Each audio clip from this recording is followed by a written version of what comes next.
Grand privilège aujourd'hui de recevoir l'ami Ramon Morato, directeur exécutif, créateur exécutif de Cacao Barry. On se connaît depuis des années, Ramon. Hein? Bonjour François.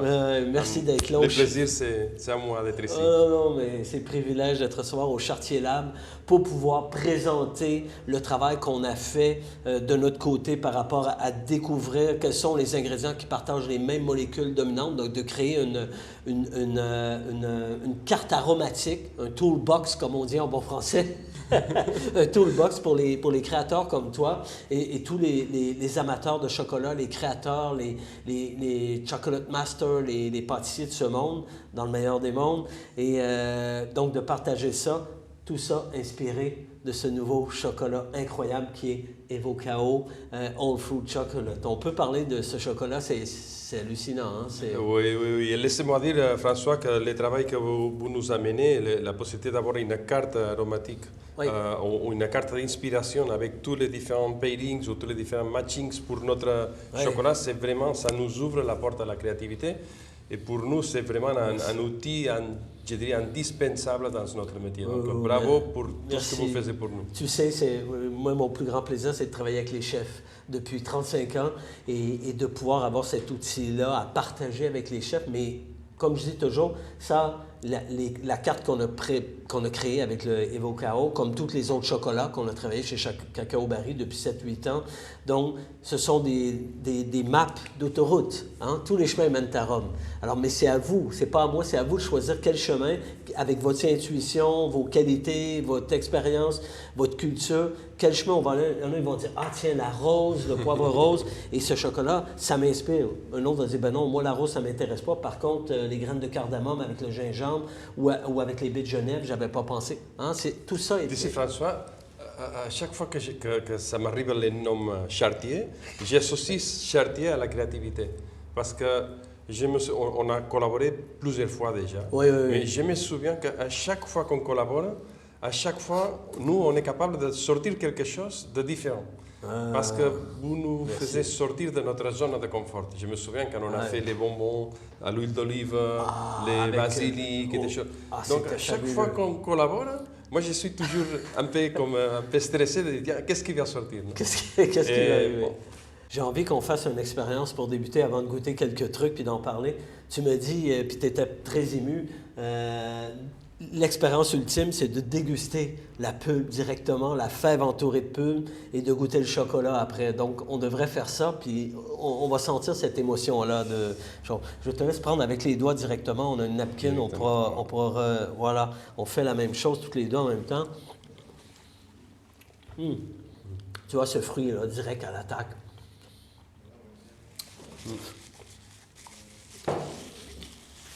En fait, François, idéalement, moi j'aimerais que tous les gens qui vont goûter le chocolat, ils doivent faire cet exercice-là. Ouais. C'est difficile parce qu'on n'a pas l'accès d'avoir toujours des cabosses frais. Mais quand ils goûtent ils trouvent cette acidité de la pulpe. Tu as l'impression de manger un fruit exotique. On a la mangue, on a les fruits de la passion, c'est très fruité. À la fin, il y a le côté mandarine, citron qui vient. C'est exactement ce qui domine au niveau molécule, mais c'est ce qui domine au niveau goût. Et c'est ça qui est extraordinaire, c'est qu'on a réussi à confirmer par la science en laboratoire que exactement l'expérience que tu vis, que je vis, que tout le monde va vivre, bien, c'est ce qui domine au niveau des molécules. Et là, quand on prend un chocolat par la suite pour vraiment voir le Evocao, on laisse fondre. Et ici, très rapidement, tu comprends d'où ça vient cette acidité. Voilà. Toute cette explosion de tout cet univers de fruits tropicaux. Cette densité, c'est droite, c'est long en bouche, c'est exactement la même chose. Après, c'est curieux que tu retrouves toute cette acidité tout au début. Oui. Et après, ça commence un voyage. Oui. Non? Après, arrivent les cacao, les notes nobles du cacao. Il y a un super équilibre, c'est ce que je disais, entre le côté fruit exotique dans le chocolat, mais le côté vraiment chocolat noir. Il est là, on le sent bien, dark, le cacao, le rôti grillé, mais on reste toujours, ça revient après. L'acidité revient à la fin. Là, on a l'acidité et c'est très long en bouche. J'imagine dans ta tête, tu vois des recettes là, quand on goûte un truc comme ça. Oui. Moi, je vois des recettes, les moments que tu goûtes ça, tu commences déjà à imaginer des choses. Et après, il y a toujours ton travail à toi, toute cette liste que ça nous ouvre l'esprit à dire, tiens, oh, ok, j'ai goûté. Après, j'ai tout ça. Ça me donne une certaine liberté de dire, tiens, je vais commencer à explorer. Il y a une expérience que tu as partagée avec moi, une recette que tu as créée, et inspirée bien sûr de cette map aromatique-là, de ce travail-là. Le pamplemousse rose t'a parlé énormément, puis de ça, avec les ingrédients, vous avez créé une recette, mais qui... En fait, ça c'est grâce à toi, François, parce que moi, jamais j'avais utilisé cette combinaison de pamplemousse et guayaba. Le guayaba, c'est un fruit tropical. La goyave. La goyava, Ouais. à mon avis, c'est flat, c'est un peu, c'est tropicaux, il y a du goût, il y a des choses, mais c'est flat, c'est pas très acide. Ça manque de relief, d'acidité, d'amertume. Ça manque, à mon avis, de personnalité comparée à la fruit de la passion, par exemple, que c'est très utilisé. Donc, mais en combinaison avec les pamplemousses, que c'est bien acide, ça fait une espèce de cocktail de fruits que c'était incroyable. Et après, juste inspiré à ce mélange et à la couleur, on a décidé d'utiliser aussi le bitter angostura. Donc on a mis un peu de bitter angostura dans cette compote frais, super frais qu'on utilise sur la tartelette. Et c'est vraiment une des combinaisons que je suis plus content de toute cette collaboration. Ah oui, là tu as joué donc l'amertume du pamplemousse, l'acidité du pamplemousse, l'acidité du chocolat, la douce amertume qui est là, puis en ajoutant l'angostura, qui est un amar qu'on utilise pour les cocktails. Voilà. Hein? Et là, c'est venu puis c'est concentré, ça. Beaucoup de parfum, mais d'amertume, d'acidité. À la fin, là, ça vient comme couper le sucre complètement. Et après, François, on a fait dans la tartelette, on a fait une pâte sablée où on utilise du chocolat dans la pâte sablée. Donc, on a fait une nouvelle recette. Ah oui, avec le whole fruit évoqué. Le whole fruit évoqué. Ça nous aide aussi à faire monter toute cette note de cacao dans tout le mélange. Ah, je goûte avec le pamplemousse là, qui revient, c'est magnifique. Il y a d'autres ingrédients, qu'est-ce que vous avez fait? Il y a d'autres recettes qui vous ont... On a utilisé aussi les poivres longs. Le poivre long, oui. C'était super bien, on l'a fait dans un chocolat. On a utilisé dans des chocolats aussi la combinaison fraise vinaigre balsamique aussi. Ah oui, qui est un grand classique italien, mais la science confirme qu'ils sont faits pour aller ensemble. Et avec ce chocolat, encore une fois. Qu'est-ce qu'on a fait? On avait fait aussi les cornes avec le soya. Oui, le maïs et soya. On avait fait aussi, on avait fait un entremets. Là, c'est un peu plus classique parce que aussi le format c'est entremets que c'est à partager. Donc, on a fait un format plus conservatif à niveau de mélange, mais on a fait de thé vert, une compote de citron et de la menthe frais. Donc, on a utilisé plusieurs combinaisons. C'est ça qui est intéressant parce qu'on voit la versatilité, la complexité plutôt de ce whole fruit évoqué.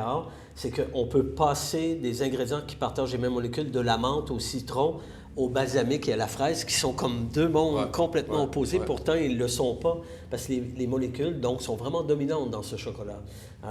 Ça, c'est super. Après, François, on a fait aussi une chouquette, mais on a fait une grosse chouquette. On a créé une espèce d'étiquette brandée 100%, parce que le chocolat, c'est 100% de fruits que viennent de la cabosse. Donc, on a fait une grosse chouquette avec aussi, il y avait une compote de framboises, de fraises et de roses, que j'ai vu que tu as aussi des roses. Rose, c'est ça. C'est une combinaison classique aussi, mais super intéressante avec ce chocolat-là. Et non, vraiment... On s'amusait à... Tu vois, ici, j'ai amené de la joanne. La joanne, c'est... Je te laisse goûter.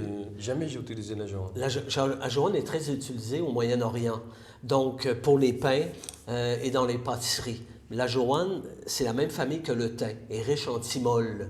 Donc, et ici, c'est dans la même famille que le thym. Donc, je dis, tiens, je vais amener un ingrédient qui n'est pas dans le pairing card, mais juste pour montrer que si on connaît un petit peu, quand on travaille ensemble, j'arrive toujours avec autre chose parce que je peux élargir. Et la joanne, mais si tu le frottes, t'en mets dans ta main, frotte-le comme ça, tu sens, ça sent le thym. Tu vas le sentir. Moi, je l'utilise en cuisine salée, autant qu'en cuisine sucrée. Et tu as quelque chose qui ramène légèrement le thym. C'est pas le thym, mais... Non. Ah, tu vois, je le sens d'ici.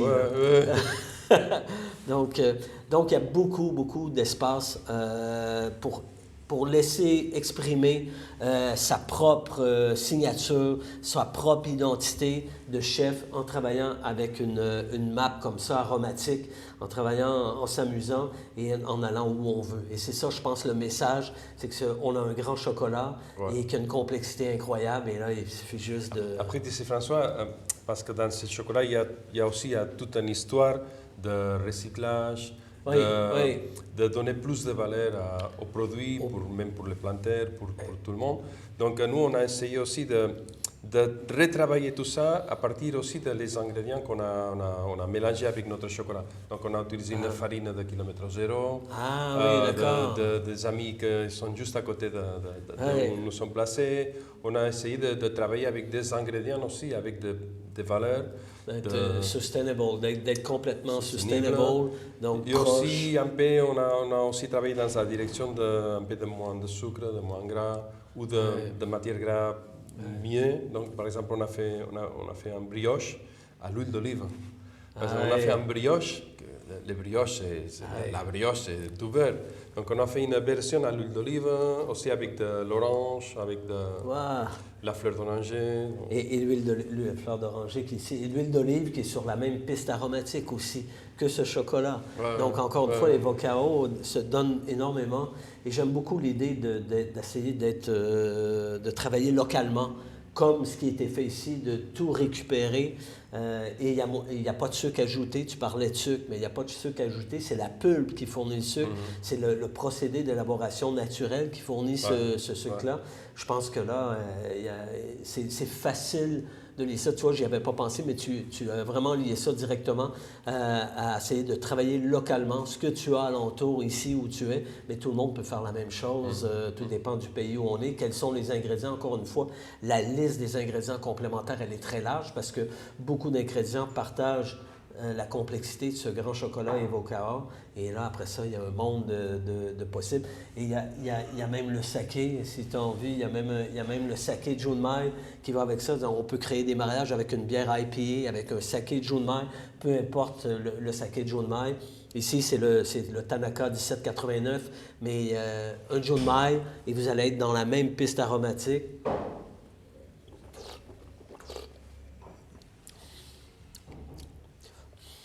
Tu vois, j'aime encore le chocolat en bouche, tu vois. Puis la température, servez les sakés à température plus élevée, la bière à température plus élevée. Comme ça, on a beaucoup plus de complexité pour accompagner. Quand on a un produit qui a une complexité comme le Evocao, il faut servir les produits liquides, bière, vin, spiritueux, saké à température un peu plus élevée. Comme ça, il y a plus de molécules, de grosses molécules qui s'imprègnent dans la bouche et ça dure plus longtemps. Parce que ça, c'est long, hein. Ça, c'est 15-20 minutes en bouche. Trouver un vin ou un saké qui dure 15-20 minutes en bouche, c'est rare. Hein? La difficulté pour nous, ça a été aussi de doser, de savoir doser l'intensité de ce chocolat avec tout le reste des choses. Donc, j'ose imaginer. Moi, avec cette saké, j'ai fait un dessert à l'acide. C'est pas mal, hein? Moi, j'ai fait un dessert à l'acide. Alors, on ira le faire avec grand plaisir. Merci, Ramon. Merci pour la découverte, François. Non, mais merci de ton travail. Merci toujours pour ton aide précieuse à tous les projets qu'on fait chez Cacao Barry. Vraiment. Merci. Et bravo. Merci. Longue vie à All Food.